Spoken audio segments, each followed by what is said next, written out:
Okay, it's a shocker on the Q2 GDP numbers. Q2 GDP growth coming in at about 5.4% year on year compared to the estimates of about 6.5%. It's a sharp drop between estimates and the actual number. Now, I have with me Pallavi Nahata, our resident macroeconomic editor, and trying to understanding, Pallavi, what exactly has gone wrong in the second quarter.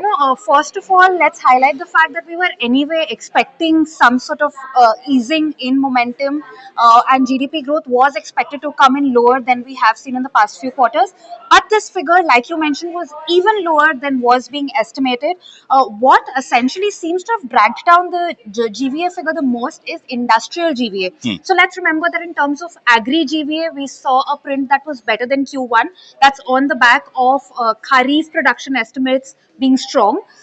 Industrial GVA across these sectors, mining, manufacturing, as well as electricity and utilities, was significantly lower than was being anticipated.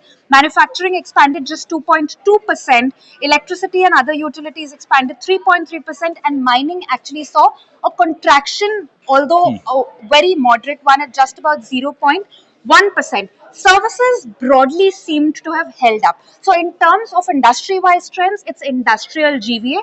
In terms of expenditure wise trends, government consumption expenditure grew by about 4.4%, and capex grew by about 5.4%. Consumption too more or less held up, though it could have been stronger. All right, Pallavi. So that was all of the macroeconomic information that you need at this point in time. Q2 GDP growth coming in at a shockingly low at 5.4%.